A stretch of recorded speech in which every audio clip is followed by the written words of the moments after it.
Donc après avoir suivi ce matin, grâce aux travaux et retours d'expérience de Rodolphe Péchard et Sarah Girona, les modalités d'expertise des divers sites remarquables et les méthodes de transcription de leurs enjeux qualitatifs dans les documents d'urbanisme, nous abordons maintenant l'étape du suivi des territoires protégés en prenant la focale de l'inspecteur des sites, c'est David Cousin qui est avec nous, qui est chargé de cette mission publique d'intérêt général de préservation des paysages bâtis et mémoriels.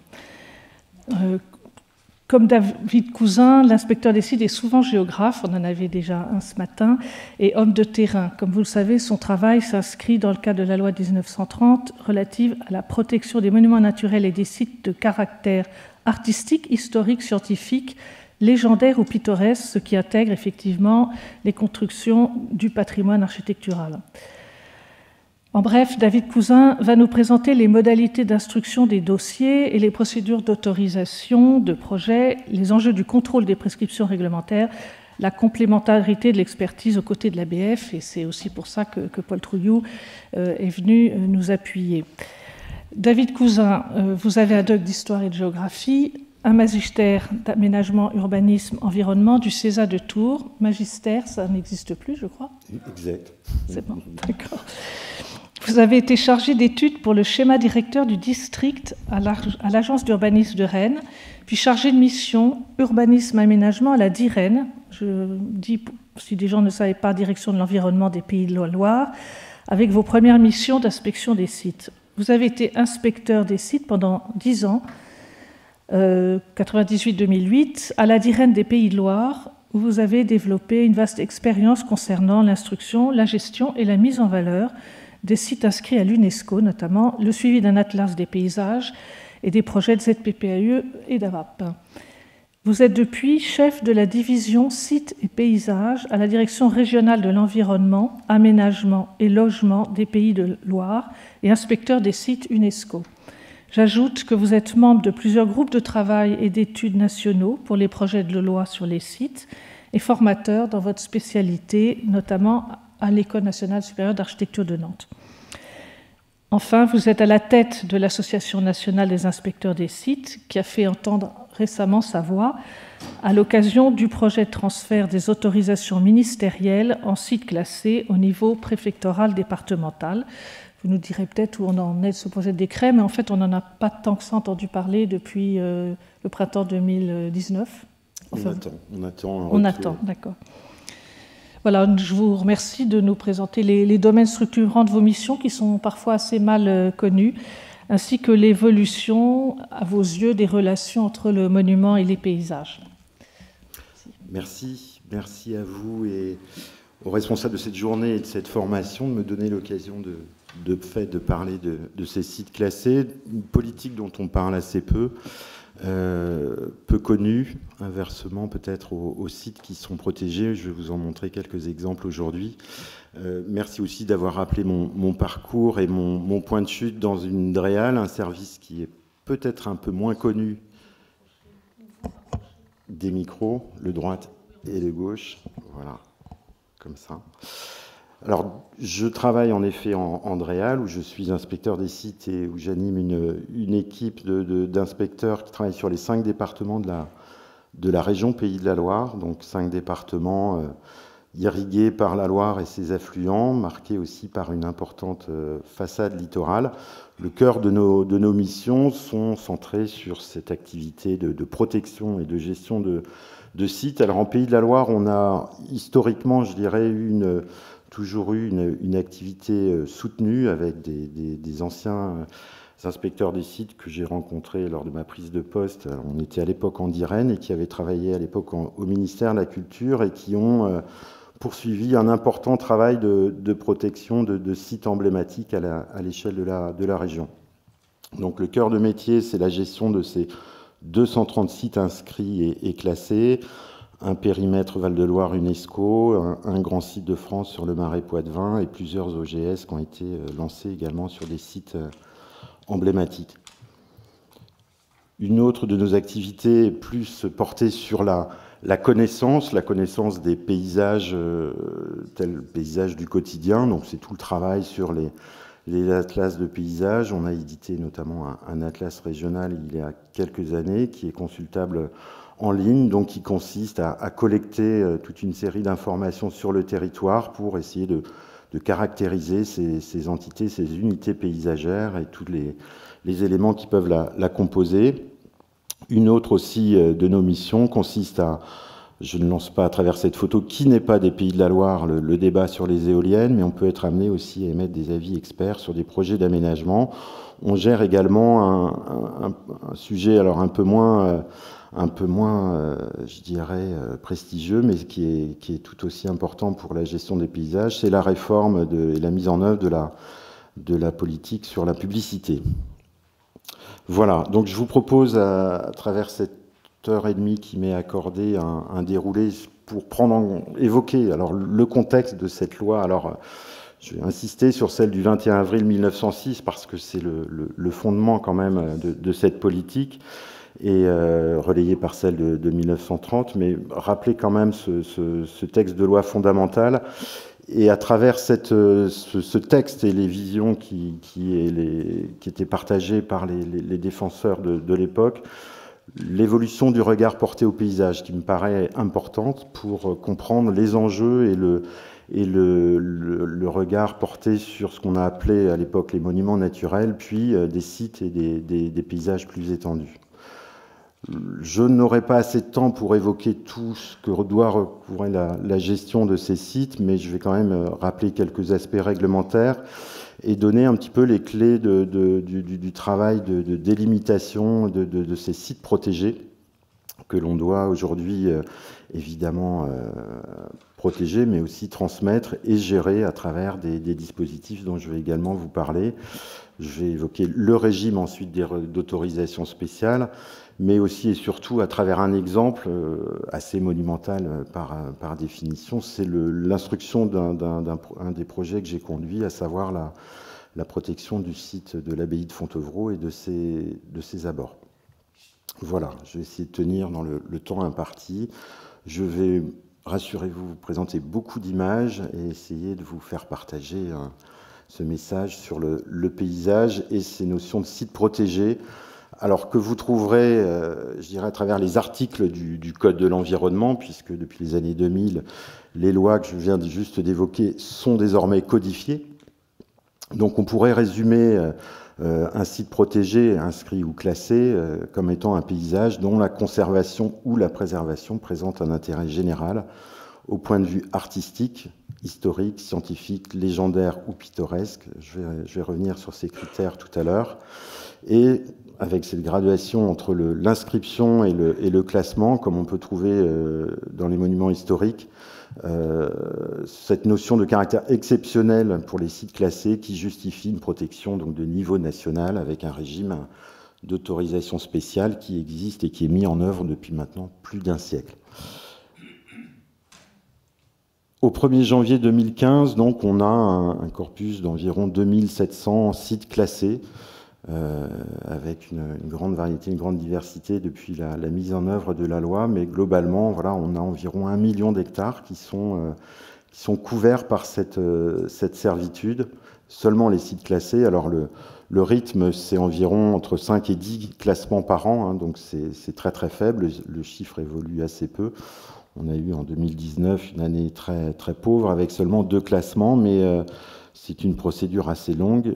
Vous allez comprendre pourquoi ce chiffre évolue assez peu aujourd'hui. Alors, quelques images cartes postales pour bien se mettre quand même en tête ces protections au titre des sites. Évidemment, le pont du Gard est protégé au titre du monument historique, mais le site en lui-même, ses abords, sont protégés depuis de longue date au titre des sites. Suivant une géographie et surtout une surface qui a évolué au fil du temps à travers des réactualisations. Tous les grands paysages nationaux qu'on connaît tous, et les touristes en premier, sont protégés au titre des sites. Falaise de Bonifacio en Corse, ou des sites exclusivement, enfin en tout cas à dominante naturelle, ici le Cap Blanc-Nez ou Griné dans le nord de la France, ou les Calanques de Marseille ont été très tôt protégés au titre des sites. plusieurs parcs et jardins, cette politique allant en fonction des périodes, tantôt sous l'obéissance du ministère de la Culture ou du ministère de l'Écologie. Ici, les jardins d'Ermenonville ont été protégés au titre des sites. On parlait à l'instant de Versailles. Le château, le cœur est protégé avec les outils du Code du patrimoine, mais les extensions et les paysages environnants sont très souvent gérés, ou en tout cas couverts par des sites.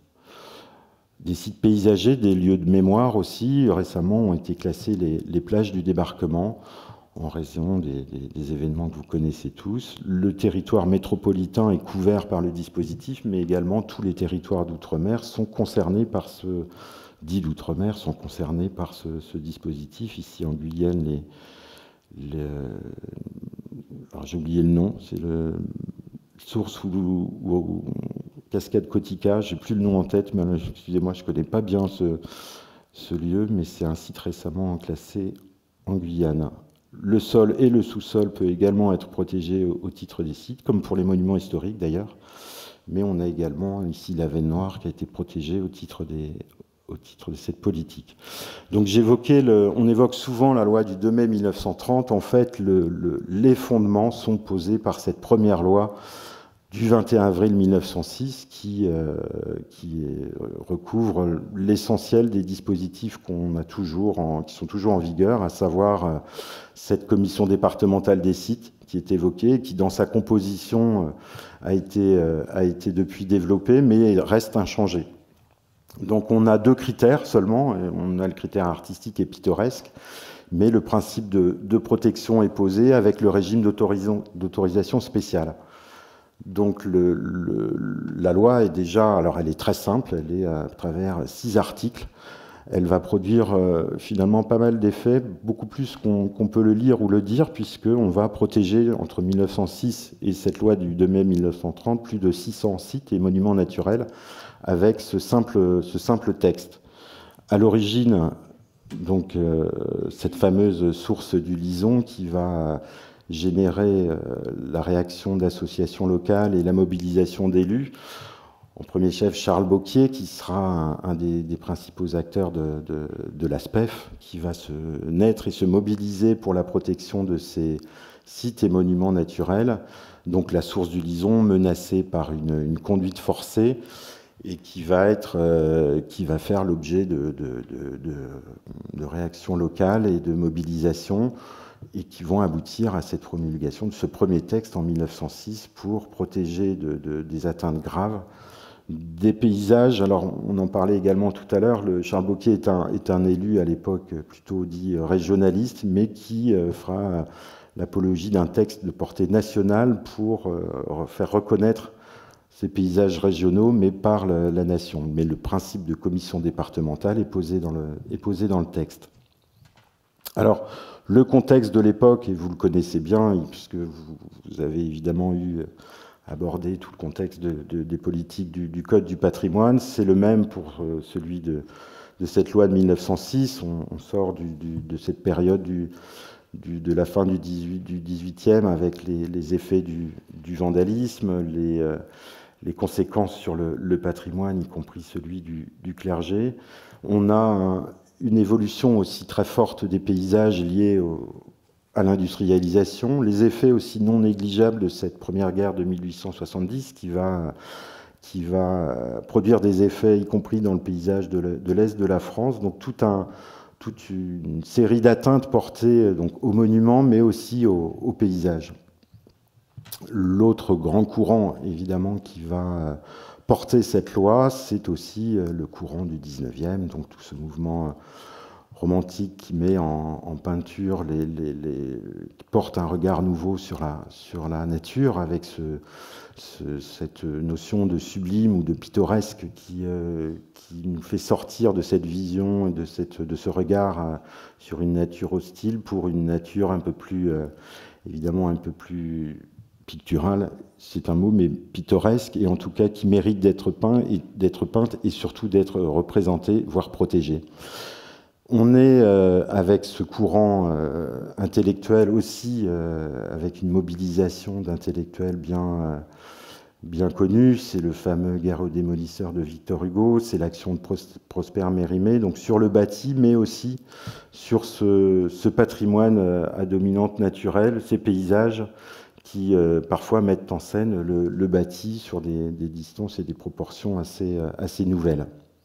Le premier monument naturel ou site protégé sont les rochers de l'île de Bréhat en 1907, et qui va être le premier donc d'une longue liste de monuments naturels et je dirais, de tableaux ou de scènes qui encore sont très réduites en surface, mais qui méritent attention et qui attirent le regard.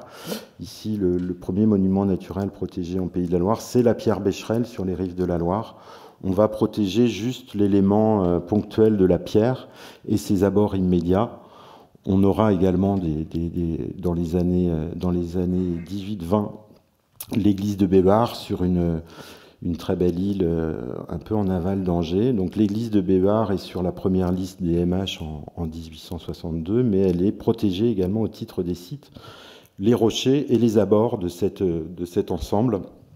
On voit bien l'échelle du lieu, mais aussi le cadrage de cette scène justifie une protection et une conservation. Tout le long de la Loire, on a ces premiers sites qui sont protégés. Alors, l'ambiguïté, c'est qu'on est sur des paysages très ouverts depuis ces promontoires, mais on ne protège à l'époque que le balcon, que le rocher ou que le promontoire qui domine le grand paysage. Donc ici, le Mont Glaune à Saint-Florent-le-Vieil. Même chose, la réalisation l'abbatiale est protégée au titre des monuments historiques. On complétera la protection du rocher et des abords immédiats avec cette protection de sites inscrits. Alors, on parle de sites ponctuels, on a quelques exceptions. Avant la loi du 2 mai 1930, seront protégés dans les Alpes et dans le Massif central quelques grands monuments naturels, mais à l'échelle évidemment telle qu'on peut aisément parler de sites. Les années passant, les périmètres seront étendus et réactualisés, mais les premières protections portent déjà sur des grands paysages. Donc la loi du 2 mai 1930 va évidemment compléter la loi du 21 avril 1906, va lui permettre de prendre un essor nouveau en instituant, comme pour les MH, ces deux niveaux de protection, l'inscription, le classement. Elle va renforcer le rôle de la commission départementale des sites et préciser les caractères. Alors, la principale évolution, c'est bien entendu la possibilité, c'est ce qui était reproché à la première loi, de protéger, de classer des sites sans l'assentiment du propriétaire. Sauf à utiliser l'expropriation, mais qui était une procédure très longue, et du coup, la loi du 2 mai 1930 va compléter le dispositif pour favoriser et faciliter les protections. On retrouve donc les caractères artistiques et pittoresques. Ils sont complétés par les critères historiques ou légendaires ou les critères scientifiques.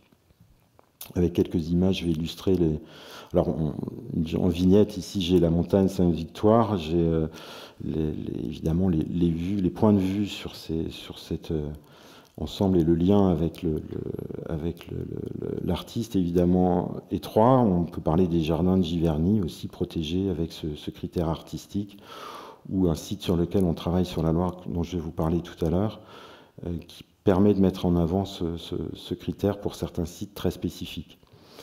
Cette image, pour évoquer une période très spécifique pour la politique des sites, est déterminante. C'est le chantier intellectuel 1424 qui va être créé pendant la Seconde Guerre mondiale, qui a longtemps été simplifié, voire caricaturé par des évocations assez peu argumentées. On a réouvert récemment les archives du ministère et on a découvert toute l'importance de cette implication de ce chantier intellectuel qui était piloté par un ingénieur de l'époque. Alors certes, pendant une période troublée, il était question de soustraire au STO des jeunes étudiants, des professeurs ou des artisans, mais ce petit chantier intellectuel va avoir beaucoup de conséquences sur la politique des sites, pas seulement sur le nombre de classements. On va classer quelques 400 sites pendant 4 années, ce qui est considérable compte tenu des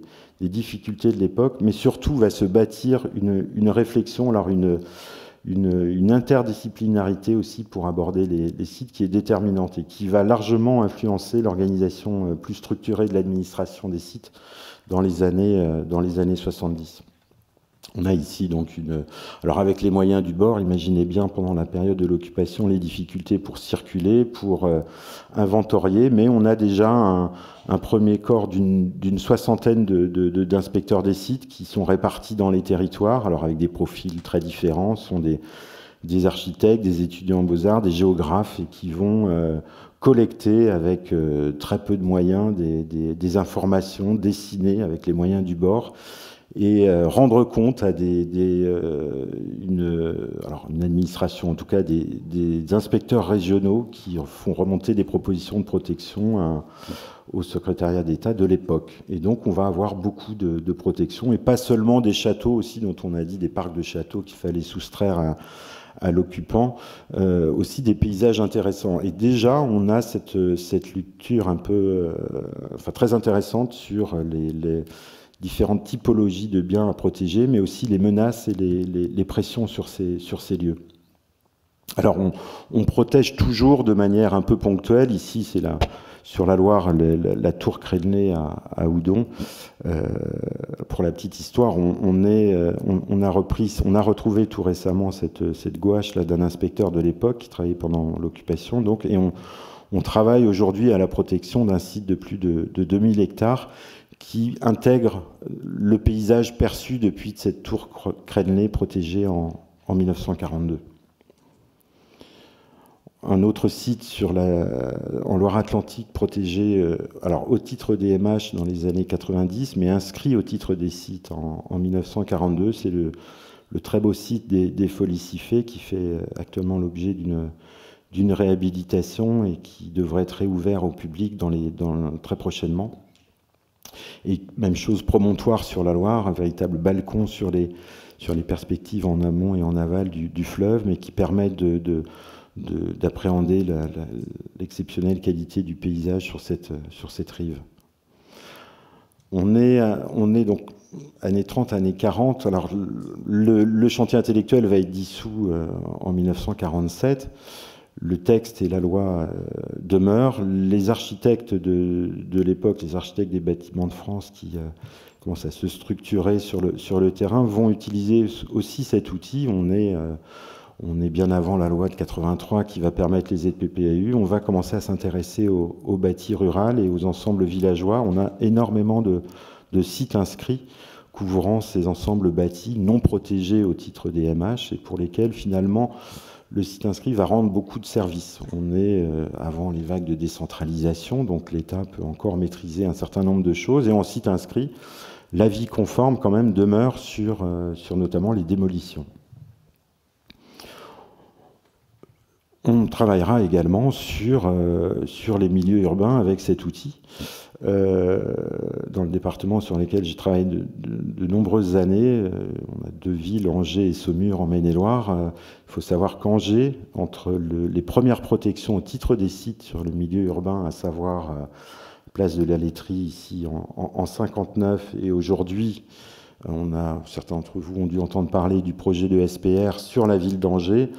On aura travaillé et les architectes notamment, pendant plus de 50 ans, sans aucun dispositif autre que ces sites inscrits, en plus des protections MH et des abords. Mais ces sites inscrits où la démolition est soumise à avis conforme, on aura évité notamment certaines disparitions d'hôtels particuliers grâce à ce simple outil. Alors à Saumur, c'est un peu différent, on avait de la même manière des centres urbains protégés et inscrits au titre des sites, mais là, ils se sont dotés d'un secteur sauvegardé très tôt, dès 1964, pour assurer la protection et prendre le relais des protections un peu trop légères sur le milieu urbain. Alors, les critères que j'évoquais tout à l'heure, il est toujours intéressant, et ce que je dis aux inspecteurs des sites qui prennent leur poste, c'est toujours retrouver ces documents d'archives pour essayer de comprendre les motivations qui ont justifié la protection. Ici, un site peu connu en Maine-et-Loire, c'est sur les rives du Layon, mais l'inscription date de la première de 1931, et en fait, on a l'impression d'avoir affaire à un paysage essentiellement naturel. En fait, c'est d'abord le critère historique, qu'on avait oublié de mentionner dans l'arrêté ministériel, mais qui consacre un lieu notable des guerres de Vendée, Pont-Barré. Et c'est ensuite qu'on a étendu le site. Alors là aussi, pas pour des raisons paysagères, mais pour des raisons scientifiques, puisqu'on est bien avant la loi de 76 qui va permettre à l'État et aux services de se doter d'outils pour la prise en compte de la protection de la nature. Et on va utiliser également le classement ou l'inscription au titre des sites pour protéger des milieux ou des habitats intéressants, voire exceptionnels. La politique des parcs et jardins, j'en ai un peu parlé tout à l'heure, donc on va protéger ici à Molivrier aussi des ensembles paysagers ou pittoresques en extension de parcs plus anciens, mais toujours avec ce souci de conserver des réalisations singulières.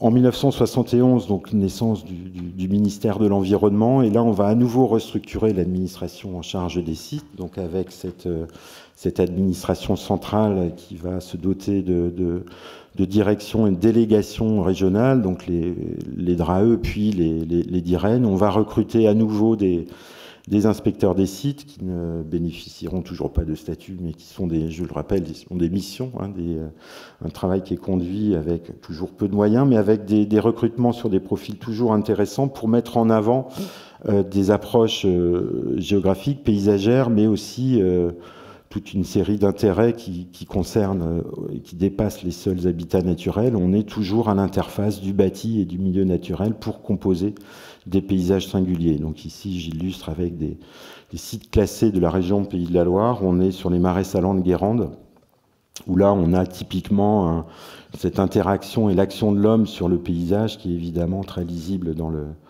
sur le territoire, et avec des outils qui ont été très tôt mis en place, des classements dans les années 80-90 sur des ensembles qui dépassent le seul territoire des marais, qui englobe aussi des villages et des secteurs qui évidemment sont en connexion directe avec le milieu. Ce site est intéressant également. Il s'agit du marais Poitevin, qui a été classé avec le critère pittoresque et scientifique. Premier abord, c'est un espace naturel. En fait, c'est un marais complètement travaillé et façonné au cours des siècles par l'homme. Et là, on a souhaité mettre en avant évidemment la qualité paysagère, cette trame hydraulique complétée par ce maillage de frênes, mais c'est aussi la nécessité de mettre en avant tout le savoir-faire pour gérer le niveau des eaux, et donc c'est le réseau hydraulique et tous les moyens techniques qui ont été mis en œuvre pour travailler ces marais qui a été reconnu à travers le critère scientifique.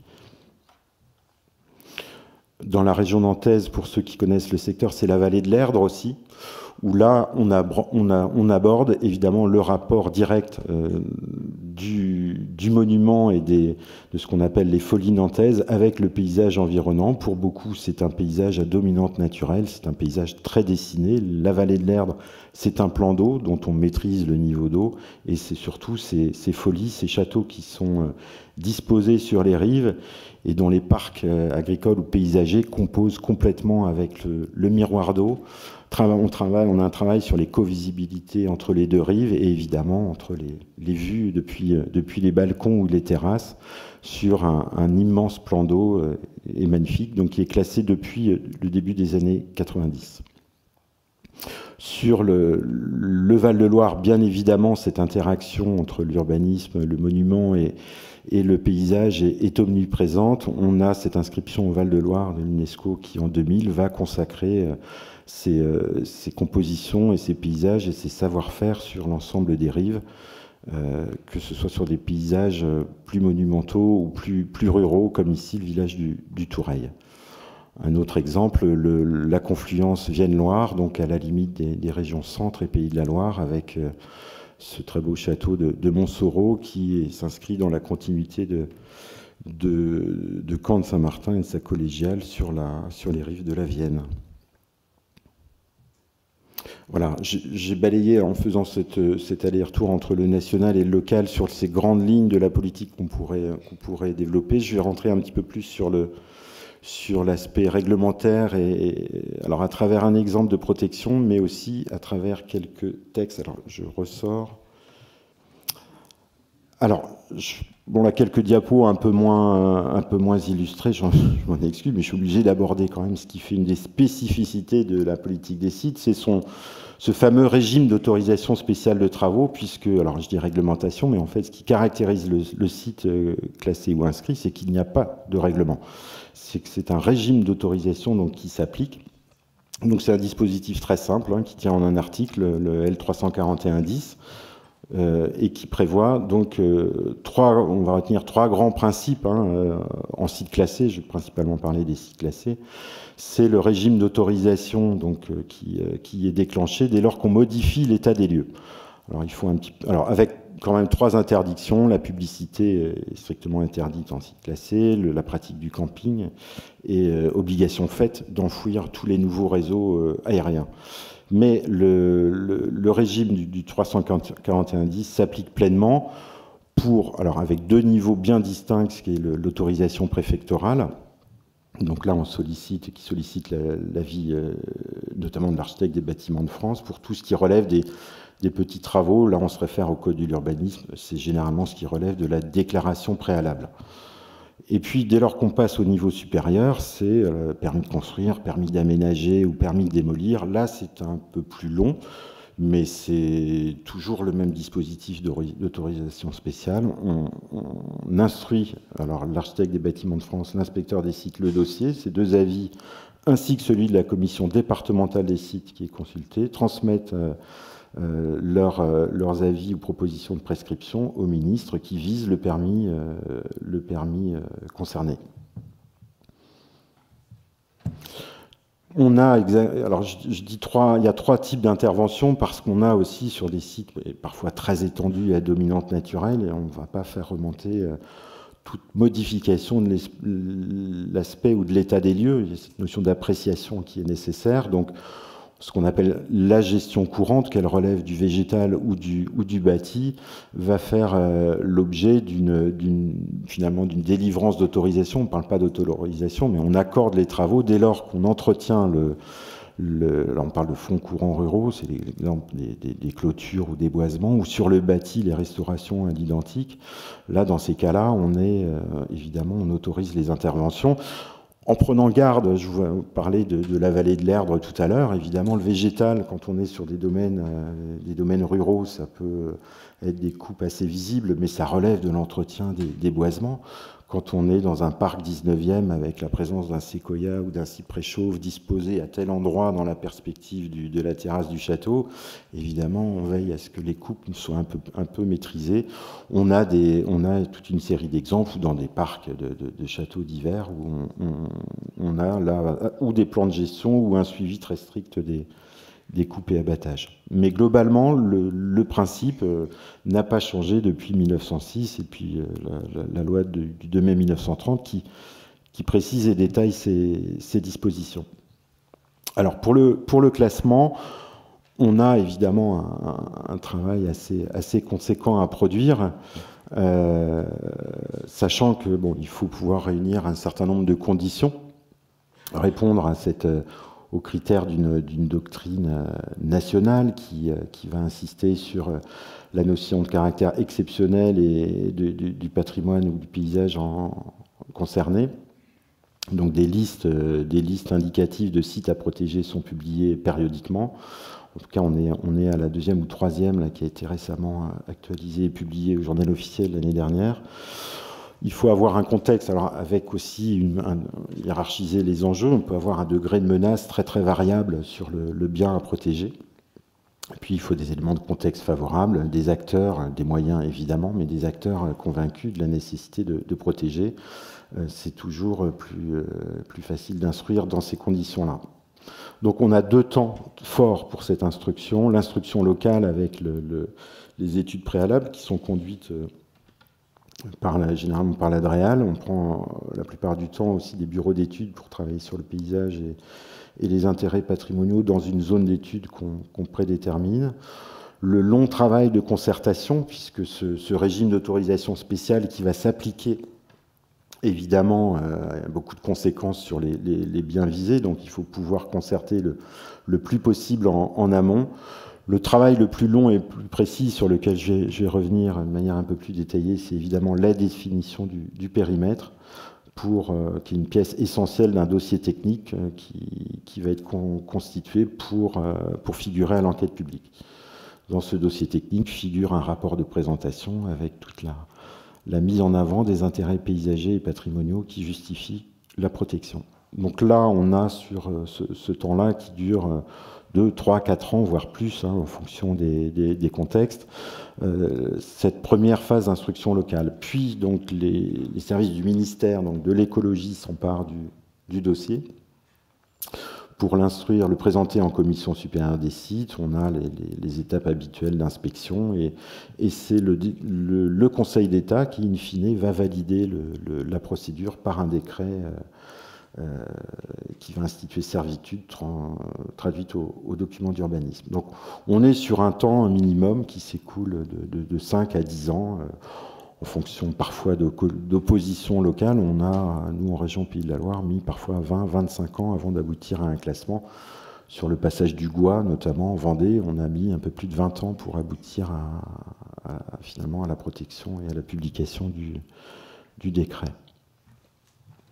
Voilà le type de liste nationale. Donc par département, on a une série de paysages ou d'ensembles patrimoniaux justifiant protection, qui est publiée et éditée, qui sert un petit peu de feuille de route pour nos travaux.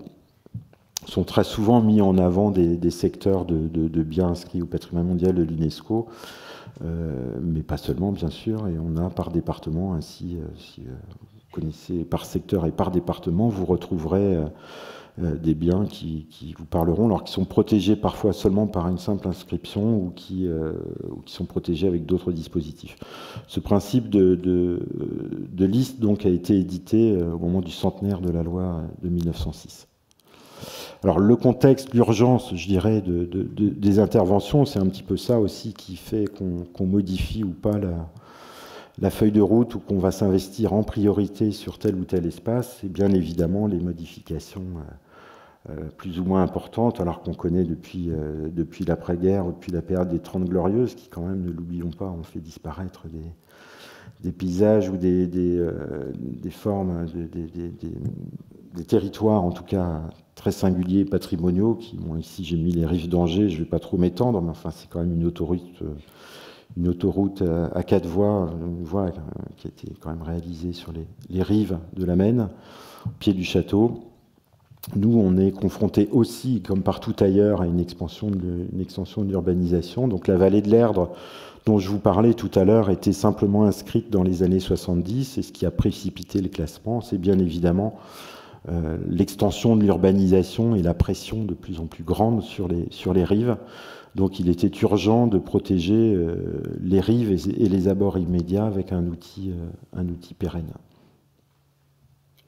Sur le littoral, comme sur beaucoup de secteurs du sud de la France, mais on n'y échappe pas, sur la façade atlantique, le développement exponentiel de l'urbanisation et des équipements, rendant évidemment là aussi les interventions parfois urgentes pour préserver des sites qui étaient peu protégés jusqu'alors.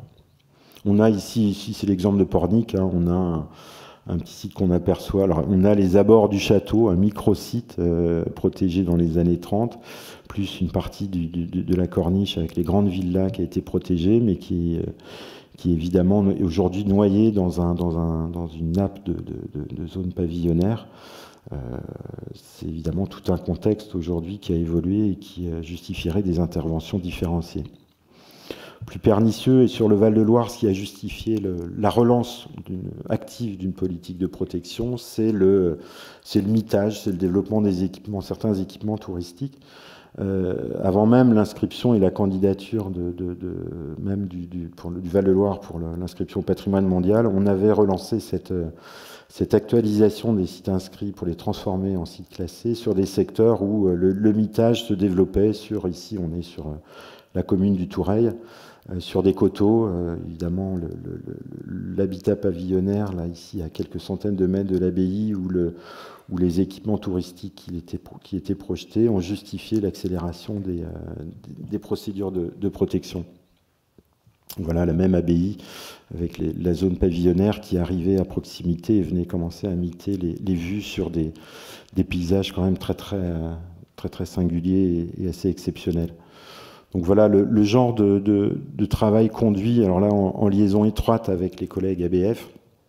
Donc je redis, moi j'ai eu la chance de travailler pendant 20 ans avec des ABF très impliqués sur ces sujets, donc on avait parallèlement instruit aussi, ça c'était assez novateur au niveau national, on a articulé les ZPPAUP, l'outil ZPPAUP avec l'outil site classé. Donc vous voyez sur l'image de gauche un site inscrit dans les années 70, donc là 3 monuments historiques avec les abords là, représentés par ces trois cercles de 500 mètres, avec les abords de 500 mètres, et ce site inscrit, le trait bleu, qui reprenait très simplement les limites administratives de la commune en rive gauche, et puis voilà une limite physique, la voie ferrée en limite fixe sur la rive droite, et on excluait la commune qui était plus ou moins réticente à l'époque. Voilà, c'était le seul support pour travailler et pour gérer les abords de lieux assez exceptionnels, donc l'abbaye de Saint-Maur, mais aussi le village du Toureil ou l'église de Bessé, pour ceux qui connaissent le secteur. C'était un paysage assez exceptionnel à protéger en urgence.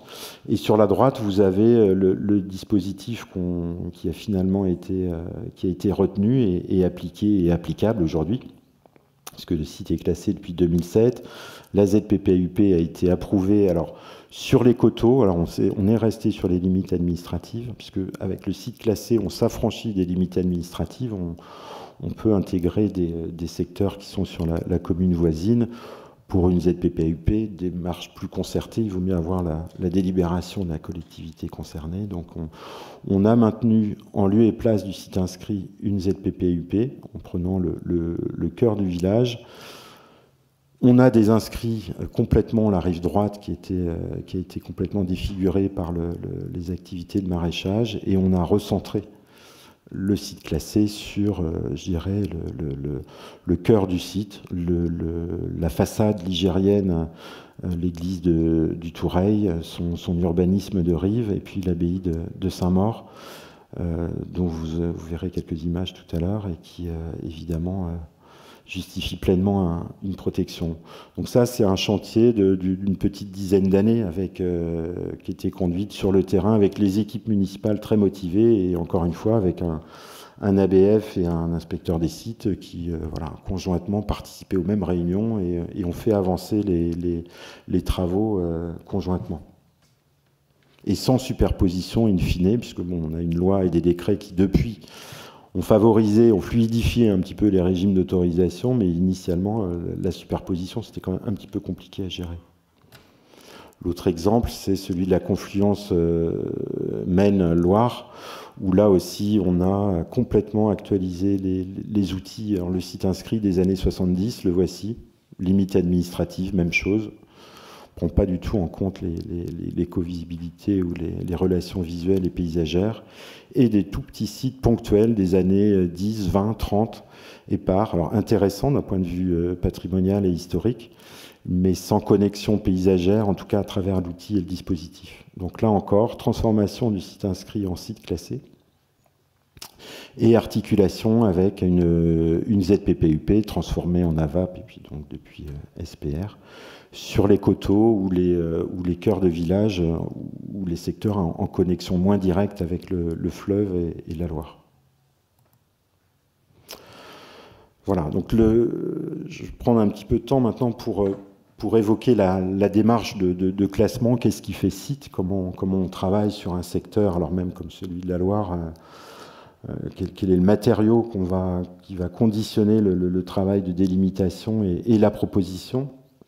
Donc on repart très logiquement évidemment du substrat, du socle, donc de la géologie qui va conditionner le modelé du territoire, et donc l'aspect du site qui va générer aussi et qui va alimenter le matériau pour les constructions. Donc on a ces supports et ces cartes géologiques qui sont nos premières lectures.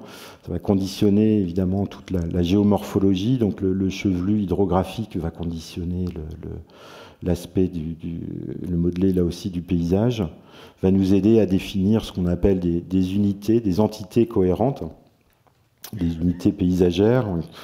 Lire, c'est ce qui va structurer ces entités et tous ces éléments qui vont ensuite permettre de caractériser les lieux. Le rapport dans plusieurs de ces sites, évidemment, le monument dans son site va conditionner la qualité et la singularité et le caractère dit remarquable des lieux. Ici, je vous parlais tout à l'heure de Saint-Florent et du Mont-Glaune et de son abbatiale qui a été inscrite dès les années 30. Aujourd'hui, on travaille sur un projet de périmètre étendu, un classement bien sûr, où on va prendre en compte non seulement les vues depuis le promontoire, mais évidemment toutes les vues offertes sur le monument et son promontoire. Donc on a un travail d'identification, de perception très, très simple, mais qui permet de dégager des cônes de vue, des co-visibilités entre des rives, et qui va permettre de caractériser, de donner sens et une unité et une cohérence à un projet de site. Les correspondances visuelles sur un espace comme la vallée de la Loire, le rapport du monument à l'espace, elle est évidemment évidente et omniprésente partout. Sur ce même exemple du Mont-Glaune, on a en face de ce promontoire ce palais Briot et son très beau parc. C'était la demeure en fait de l'ingénieur chargé des travaux de la voie ferrée qui traverse le site depuis le milieu du 19e et qui s'était fait bâtir et construire ce palais Briot qui donne vue sur la Loire, mais qui est évidemment très perceptible depuis l'abbatiale, depuis le Mont-Glaune. Et donc cet écho, cette co-visibilité est déterminante. À signaler au passage ce trait signalé par cet urbanisme de rive, et c'est aussi qui est très très intéressant et qui compose avec les levées périllées qui évidemment signalent toutes les rives à cet endroit. L'impact important, donc à travers une coupe, il est important de les identifier et de bien les caractériser, des points de franchissement. Ici, cette voie qui relie Saint-Florent-le-Vieil à la rive droite. Qu'est-ce que c'est le château ? Le palais Briot, c'est ce fameux palais Briot qui est... Alors, je ne sais pas s'il est protégé au titre des MH, les jardins doivent l'être en revanche, mais il est en co-visibilité directe avec l'abbatiale, qui est sur la droite ici. C'est une terrasse, mais il y a des arcatures. Oui, ce sont les terrasses du jardin. Vue imprenable. Cadrage des vues donc à différentes échelles. Là, on est sur la plateforme, si je puis dire, du Mont-Glaune, avec cette correspondance entre la colonne commémorative et puis l'abbatiale, donc une vue très cadrée à une autre échelle, mais qu'il est intéressant d'analyser pour préparer sa future gestion, avec notamment le remplacement tout simple des boisements là, qui sont arrivés à fin de maturité, qu'il va falloir remplacer, mais avec le souci de garder ce cadrage très très intéressant. David, vous pourriez peut-être dire que c'est un lieu mémoriel. J'y arrive tout de suite, j'ai la vue qui vient après. Alors je passe sur les représentations graphiques et d'artistes, on est sur les peintures de Turner, mais on est aussi évidemment sur un lieu chargé d'histoire. Donc on travaille beaucoup sur ces documents d'histoire, ces documents graphiques, notamment sur un site comme celui-là, puisqu'il est marqué, comme vous entendez, par les guerres de Vendée et cette fameuse traversée de Galerne. Donc le lieu est physiquement marqué par l'événement. C'est le champ des Martyrs qui est situé à proximité en contrebas. C'est cette colonne commémorative et c'est tous ces témoins, toutes ces représentations, toutes ces peintures qui évoquent évidemment cet épisode tragique de l'histoire de France. Donc, fait assez... alors, je termine juste sur ce site-là, sur lequel je passe assez vite, mais qui est très très riche, alors qui devrait passer à l'enquête publique en cours d'année. C'est un dossier d'actualité. C'est la maison Gracq là, que vous apercevez. Et donc on est là aussi, alors c'est peut-être moins monumental, le lieu de vie de Julien Gracq, mais l'œuvre en tout cas est forte, et elle est aussi en rapport avec l'espace, avec le paysage, avec le lieu. Ces ouvrages, évidemment, l'embouchure de l'Èvre notamment, sont plus que des évocations dans ces ouvrages. On a cette promenade qui permet aussi d'appréhender les paysages qu'empruntait Julien Gracq, mais pour ce site, et ça c'est assez exceptionnel, on verra avec le ministère s'il y a déjà eu d'autres exemples, mais on va présenter 3 critères, ce qui est relativement rare. Généralement, le Conseil d'État souhaite qu'on en retienne 1, éventuellement 2. Lorsque j'ai classé la Roche de Mur ou Fontevraud, on a retenu deux critères, le critère pittoresque et historique. Là, on va en proposer 3, le critère artistique, puisque le paysage est directement et très marqué par les 3 phénomènes. Évidemment, le caractère pittoresque des lieux, le Mont Glaune, mais la présence des guerres de Vendée, et toutes les marques, les traces, les stigmates encore lisibles, mais aussi l'œuvre de Julien Gracq. Donc on développe en parallèle les trois intérêts pour faire valoir la protection. Alors je vais passer rapidement pour revenir un peu plus au monument, mais parler de la Loire sans parler de l'urbanisme. Alors c'est peut-être moins monumental, mais pour ceux qui connaissent évidemment, alors je ne peux pas parler des châteaux de la Loire, pas aujourd'hui, mais cet urbanisme de rive est quand même assez exceptionnel, qu'il soit de villégiature comme ici à proximité d'Angers, ou sur le Toureil avec ses réalisations là aussi assez remarquables. On parle souvent du comptoir hollandais, mais une urbanisation du 16e, 17e, avec des lieux de commerce. Il faut imaginer à cet endroit un fleuve qui était un axe de communication majeur, et avec évidemment des commerçants qui importaient et qui exportaient les productions des vignobles tout proches en direction de Nantes, et qui ont développé des comptoirs et des lieux de commerce assez importants jusqu'au 17e. Donc un urbanisme complètement intégré, complètement composant avec la donnée naturelle, là, pour reprendre le terme, ou un urbanisme de villégiature. Je l'évoque sur Bouchemaine ou Saint-James-sur-Loire pour ceux qui connaissent les lieux, mais avec on donne à voir depuis le parc, depuis des pavillons et des gloriettes, sur un paysage qui s'ouvre à une échelle assez impressionnante. Des paysages en aval un peu plus modestes. On parle de villages de pêcheurs ou de mariniers. Ce ne sont pas toujours des pêcheurs ou des mariniers, mais ce sont des gens qui vivent avec le fleuve, et sur un site qui s'appelle le Verrou du Val-de-Loire, qui est un site qui se resserre en proximité de Nantes et qui offre aussi des vues et des co-visibilités assez exceptionnelles, qui inclut le site des Folies Siffées dont je vous ai parlé tout à l'heure, ou la tour Crénelet. On a ici un village qui ne présente pas une architecture exceptionnelle, mais qui compose complètement avec le fleuve et sa proximité, des rives, un port, des pratiques et un contexte tout à fait intéressant, et une disposition qu'on souhaitera conserver. On produit dans ce cas-là des cahiers de gestion qui vont préparer le suivi de l'évolution de cet urbanisme assez intéressant. Et ce sera ma dernière diapo sur cet urbanisme très spécifique de la vallée de la Loire. Mais s'il est un sujet, un thème, bâti vernaculaire mérite toute notre attention, évidemment, mais là, sur le secteur en question, entre Angers et Nantes, on a des témoins d'un urbanisme très singulier. C'est ce qu'on appelle le bâti sur tertre, qui, fin 18e, début 19e, s'est développé sur des monticules naturels, ou sur le bourrelet alluvial, qui était un petit peu plus élevé que les autres terres submersibles, et sur lesquelles on a construit un bâti très spécifique, alors avec toujours un étage pour pouvoir évacuer le rez-de-chaussée quand les eaux montent, mais un bâti qui compose, alors là, complètement avec l'inondation, qui n'était pas pressentie ou ressentie comme un phénomène catastrophique, mais au contraire comme un événement qu'on gérait pour amender les terres agricoles environnantes, et avec un bâti en tout cas qui savait s'adapter à ces phénomènes de crue. Donc c'est un bâti assez modeste, mais parfois avec des mises en œuvre de matériaux très intéressants, et surtout des dispositions très singulières.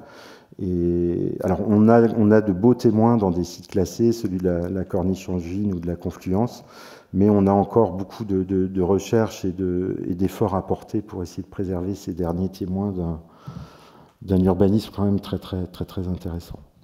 Voilà.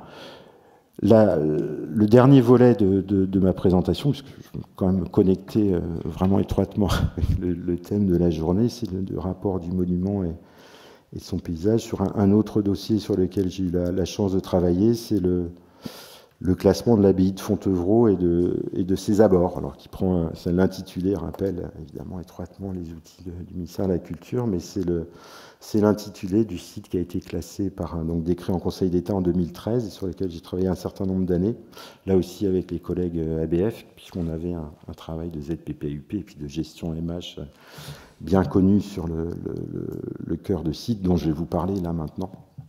Parler du contexte, du pourquoi du périmètre qui inclut l'abbaye et puis évidemment du lieu lui-même.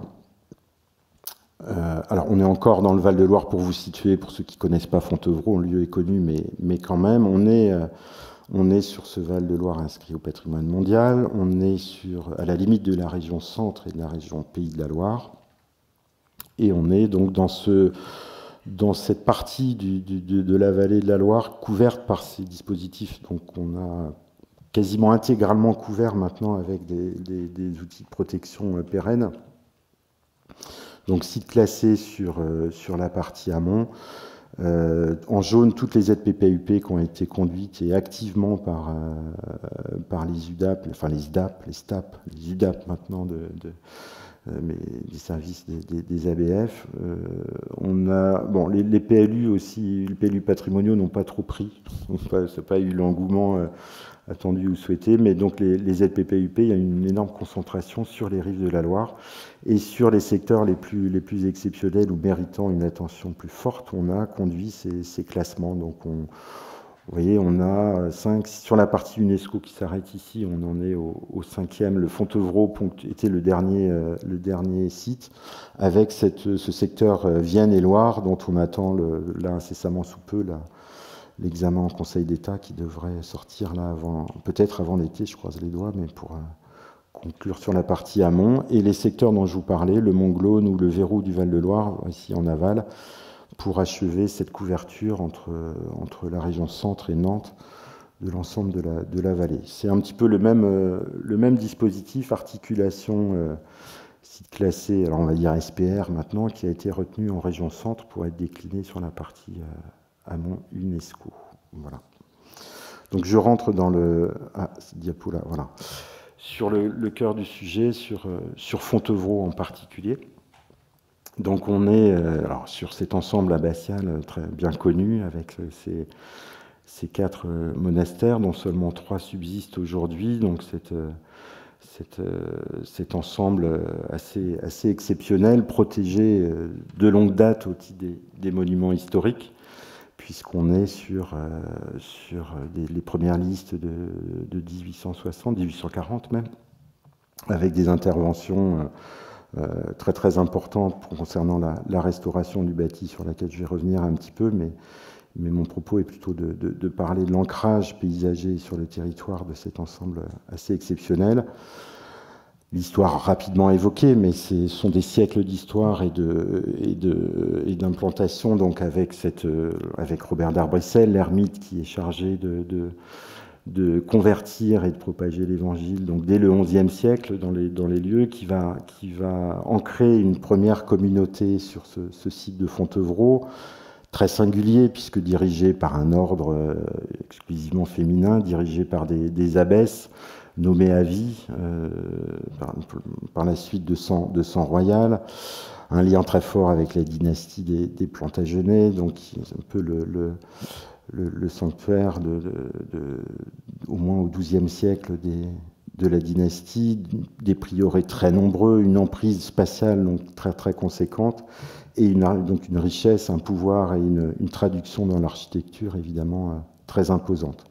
Jusqu'au XVIIIe, avec des extensions, notamment ici avec le logis Bourbon, les filles de Louis XV qui seront hébergées dans l'enceinte de l'abbaye. Donc voilà, je passe assez vite puisque c'est pas le propos sur la richesse et toute la qualité évidemment de cette architecture qui a été restituée, mais on a évidemment un ensemble là unique et qui a été protégé très vite au titre des monuments historiques. Alors très vite, après qu'une période évidemment un peu plus troublée soit passée par là, donc les actes de vandalisme que j'évoquais tout à l'heure n'épargneront pas Fontevraud. La quatrième abbaye, l'abbaye aux Hommes, sera détruite peu de temps après la Révolution, puisque abandonnée, l'ensemble est vendu en 19 lots et l'abbaye aux Hommes perd sa couverture et ça devient une carrière de pierre. Pendant quelques années, l'ensemble est livré au vandalisme et décision est prise ensuite de créer un centre pénitentiaire comme à Clairvaux ou au Mont-Saint-Michel. Évidemment, là, les interventions seront très lourdes pour, alors d'aucuns disent sauver finalement ce qui sauvera peut-être l'édifice, hein, à la différence d'autres lieux comme Cluny, on aura au moins probablement gardé et sauvegardé l'essentiel. Alors c'est au prix d'une intervention très très importante, il faut loger... Après les centaines de religieuses, ce sont des milliers de détenus qui vont être, dans des conditions difficiles d'ailleurs, incarcérés à Fontevraud. On comptera jusqu'à 2000 détenus à Fontevraud, y compris des enfants d'ailleurs, dans des conditions très très dures. Donc Normand, le premier ingénieur en chef chargé de modifier ces grands volumes, ces espaces, va complètement transformer les lieux pour... créer de nouvelles cellules, une nouvelle enceinte est créée. On dit souvent qu'on passe de la règle de l'ordre des abbesses au règlement de ce centre pénitentiaire. La morphologie du lieu est complètement modifiée. La clôture pénitentiaire remplace la clôture des religieuses. Mais reste et demeure cet ensemble architectural de différentes époques qui nous permet une lecture assez exceptionnelle sur l'histoire de l'art et de l'architecture en un seul lieu.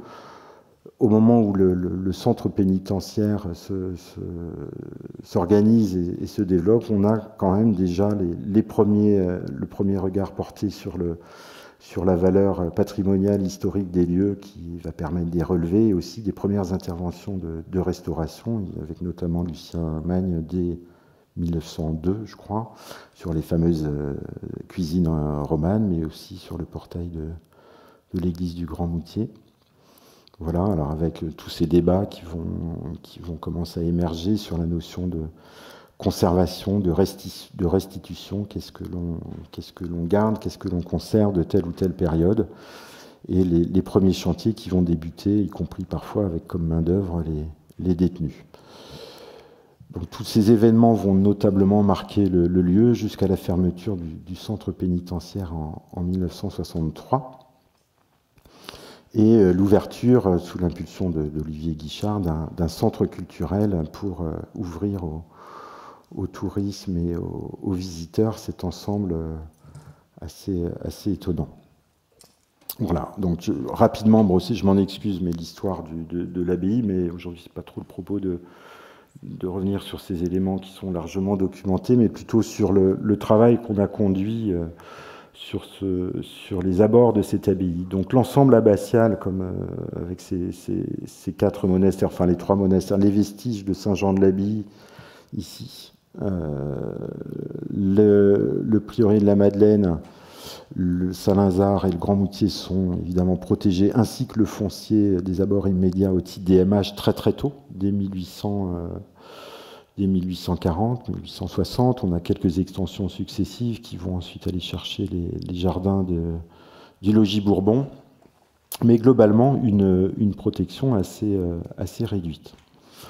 Une inscription au titre des sites, notamment pour le village de Fontevraud, qui est assez intéressant également, et une protection, mais des abords immédiats, et je dirais avec seulement une inscription. Des projets d'aménagement dans les années 80 sont évoqués, une déviation routière.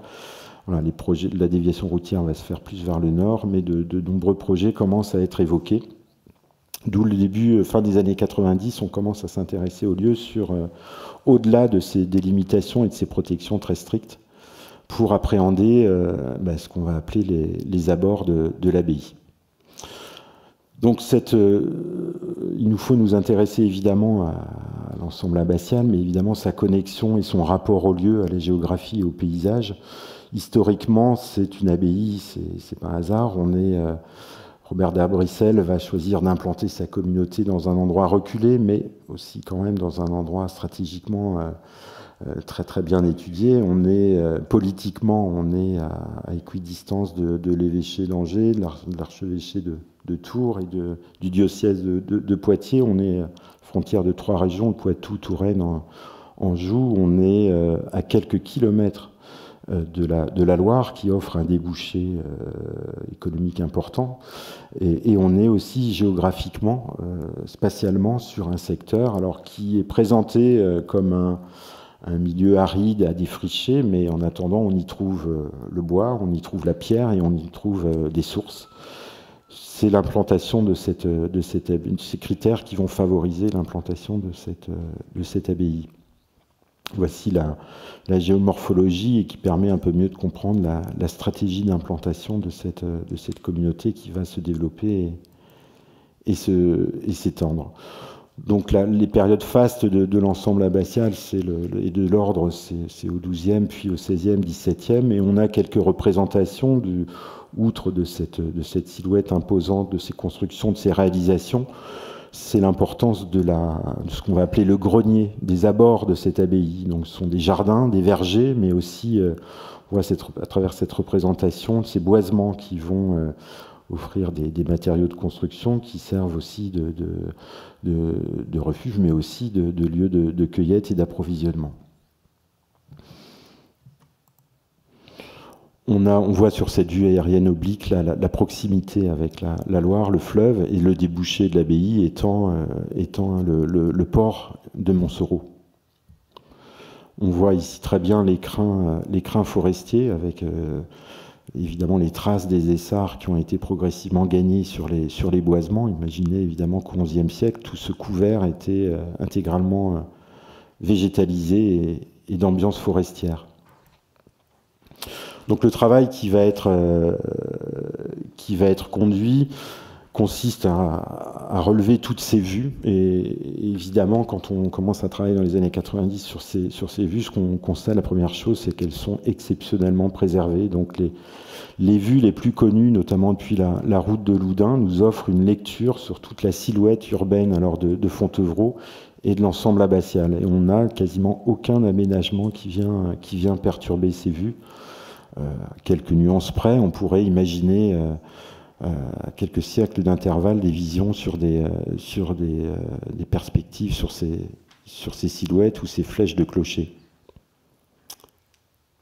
Là, c'est une vue, je crois que c'est celle qui illustre la plaquette, mais c'est cette fameuse terrasse des Champs Galets où la première fois que je me suis rendu sur le lieu avec un inspecteur général, on essayait sur le cours de la Loire d'identifier tous ces secteurs qui nous paraissaient sur lesquels il nous fallait intervenir en priorité, et cette seule et première visite a suffi à déclencher les conclusions de l'inspecteur général. On a ici une vue très très pure sur le Grand Moutier, sur toute cette silhouette de l'ensemble abbatial, mais aussi sur la maison des sacristains qui était à l'époque en réfection. Et quand on prend les gravures du 19e, on a quasiment des vues similaires sur le secteur. Les voies historiques ont été un peu oubliées, mais d'accès à l'abbaye, puisque des voies ont été tracées au 18e et au 19e pour emprunter le chemin qu'empruntent aujourd'hui les touristes et les visiteurs. C'est la voie historique des rues Saint-Main-Boeuf qui offre là aussi des perspectives et des vues complètement préservées et qu'on a souhaité inclure dans le périmètre. Et on a tourné comme ça un peu autour à des distances variables du lieu et de l'abbatiale pour découvrir ces vues de qualité et très très préservées, y compris avec des distances assez conséquentes. On est à 1, 2, 3 km de l'abbatiale et on a toujours en ligne de mire cette silhouette. Depuis les crins forestiers, depuis les hauteurs, on a aussi, en fonction des saisons, des vues sur l'ensemble abbatial, les vestiges du centre pénitentiaire, mais globalement l'intégralité de l'ensemble architectural du 18e, 19e. Les vues sont intéressantes sur l'ensemble abbatial, mais depuis aussi, notamment ici l'entrée, le portail de l'église du Grand Moutier, des vues sur la frondaison, le massif forestier environnant. Ici, depuis les terrasses du logis Bourbon, on a une vue quasiment sans altération jusqu'à 2-3 km jusqu'au massif boisé, qui vient heurter alors les limites dont je vais vous parler d'une autre servitude qu'il a fallu intégrer, je vais venir plus tard, qui se trouve dans le boisement. Le secteur et les perspectives incluent un espace, alors l'espace agricole, les crins boisés, mais aussi un urbanisme assez étendu et qui a posé question de débat quant au choix de l'outil, qui est ce bâti rural, cette rue des Potiers, à proximité de l'abbaye, quartier de Haute-Rue, et qui est très intéressant à divers titres, et qui relie là aussi le monument, l'abbaye à son territoire. On est en appui d'un coteau, alors ici avec des caves, des troglodytes, donc des caves qui seront parfois demeurantes, mais aussi sont des lieux d'extraction de pierres qui vont servir aux ferrailleurs et aux maçons pour édifier les édifices du secteur. Mais on est aussi sur un traitement urbanistique qui est très très intéressant. On creuse, on clôt, on s'abrite et on construit ensuite en appui, toujours pour économiser les terres plus riches. Donc on est sur ici un socle de tuffeau avec du sable et des limons sur ce secteur du ruisseau de la Luzerne. Et donc on va économiser la terre cultivable, on économise l'espace et on économise les matériaux en construisant en appui du coteau. Alors, et cet urbanisme-là est complètement intégré dans le paysage du lieu, alors avec une architecture, un urbanisme très orienté, mais une disposition très intéressante. L'extension du site va permettre donc d'inclure aussi ce qui relie le monument et l'ensemble abbatial à son paysage, à son territoire. C'est tout le réseau hydrographique qui va être naturel, qui va être réorienté ou qui va être canalisé par les moniales pendant des siècles et qui va être utilisé pour alimenter l'abbaye ou pour servir de réseau d'évacuation. Et c'est aussi cette extension, ce regard un peu à distance de l'ensemble abbatial, l'intérêt de porter attention à 3 ouvrages qui sont qui sont peu connus et qui sont complètement en lien avec l'abbaye. Il s'agit de ces 3 viviers. Donc initialement, on avait proposé dans le classement leur protection dans le périmètre du site. Ce sont des viviers à poissons qui ont été aménagés au Moyen-Âge par les moniales. Alors, vous voyez, dans le cercle rouge, 3 traits. Donc ce sont des étangs avec 3 digues qui contiennent l'eau, et les moniales, en tout cas les résidents de l'abbaye, laïcs, allaient ramener le poisson pêché en Loire, le stocker dans ces viviers et permettaient d'alimenter et de nourrir les résidents de l'abbaye.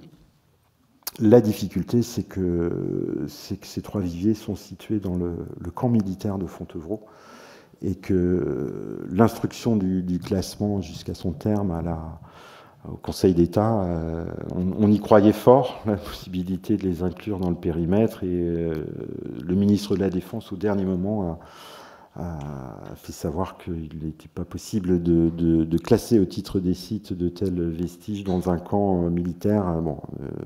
Je ne connais pas toutes les nuances qui catégorisent ces lieux, mais celui-là était stratégiquement trop sensible pour qu'on puisse interférer avec la servitude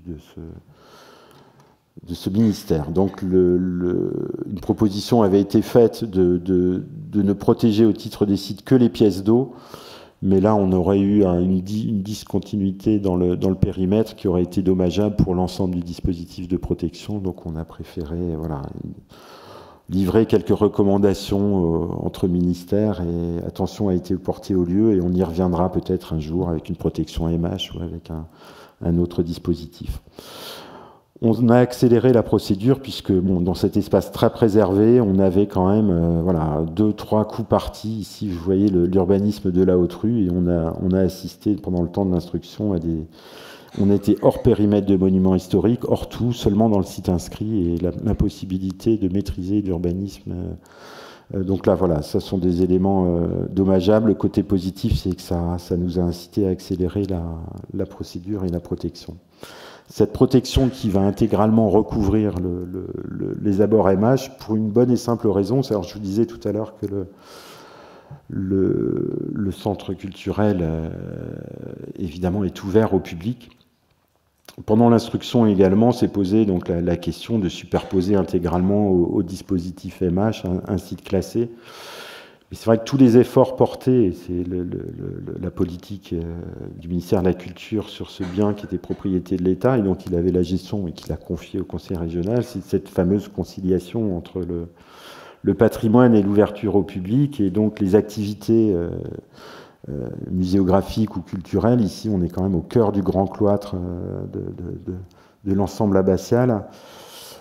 Voilà, est-ce qu'on est encore dans l'esprit du lieu ou pas, c'est un vrai débat, mais en tout cas, il nous a semblé qu'il y avait nécessité on ne serait pas assez nombreux au moins pour débattre et discuter de l'usage et de la vocation de ces lieux. En tout cas, l'attention portée au bâtiment ne devait pas exclure toute la réflexion sur les abords immédiats.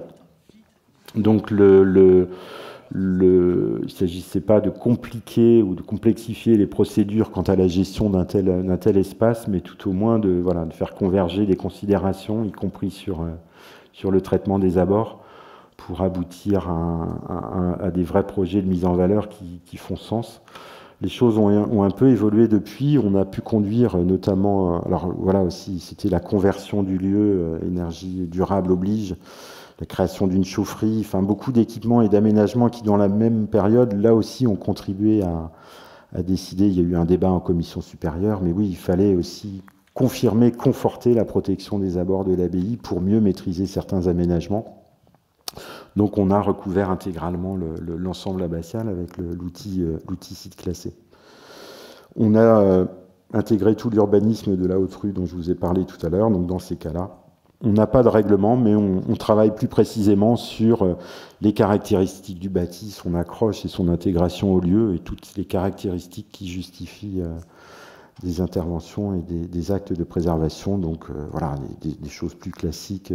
Alors on n'écrit pas, on n'a pas de règlement, mais on a des préconisations, et c'est ce qui va guider l'avis des services dans la délivrance des autorisations spéciales dans l'ère du site classé. Je vous parlais des abords. Donc le décret de classement sera pris par le Conseil d'État en fin 2013 et on va produire à la suite avec les gestionnaires du centre culturel un schéma directeur des espaces extérieurs, alors qui va là définir aussi les grandes lignes. Alors l'idée c'est de retrouver aux abords immédiats du bâti la culture de jardin qu'on avait un peu perdue au cours des décennies, et c'est de reproposer des orientations de gestion pour retrouver, revégétaliser un petit peu les abords un peu minéraux de l'ensemble abbatial, qui lui-même est soumis à des contraintes de fréquentation du public, d'accès PMR, enfin vous connaissez toutes les normes, les règles et les contraintes que peuvent subir de tels lieux, mais voilà, c'est un peu un document qui pourrait encore plus servir de référence. Bon là, l'actualité de Fontevraud, c'est d'abord l'ouverture vous savez peut-être, d'un musée, d'une collection, puisque le musée Kligman va ouvrir ses portes avant la fin de l'été, qui va regrouper donc la donation du même nom. Voilà, c'est un enjeu aussi important en termes de visite. Et aujourd'hui, la réflexion conduite en liaison avec les services du ministère de la Culture, c'est de gérer l'approche aussi, tout simplement le stationnement, l'accessibilité à un tel espace, qui est très contraint. Si on est à 200 000 visiteurs jour, vous voyez bien la sensibilité et la fragilité de tels abords. Donc là, il faut réfléchir avec l'ensemble des acteurs pour essayer de canaliser, de gérer une approche un peu différenciée d'un tel espace. Donc, et puis, bon, je n'évoque pas toutes toutes les problématiques de gestion, alors là qui se relèvent moins du bâti, hein, mais qui relèvent du travail de gestion quotidien des inspecteurs des sites, c'est évidemment d'assurer, de s'assurer de la pérennité des activités des usages, donc l'activité agricole. On a 2 sièges d'exploitation agricole dans l'aire du site classé. On a évidemment la gestion de l'écrin forestier. Et puis le reste, l'action au quotidien des inspecteurs des sites, c'est d'essayer de ne voir jamais émerger certains projets pour que nous soit. C'est un peu frustrant d'ailleurs parfois, mais nos grandes victoires sont les projets qui ne se voient pas. Donc voilà, j'arrive un petit peu en fin d'exposé pour aussi vous balayer très très vite cette politique des sites, essayer d'évoquer, de frôler le sujet de la journée, du rapport du monument et de son paysage, mais je pense que pour ceux qui ne sont pas allés et qui ont la chance de découvrir cet espace, celui-là en particulier, vous inciter à emprunter les chemins environnants pour avoir ces vues et ces perspectives et ce regard et cette distance très intéressante sur le monument et le lieu de mémoire. Voilà.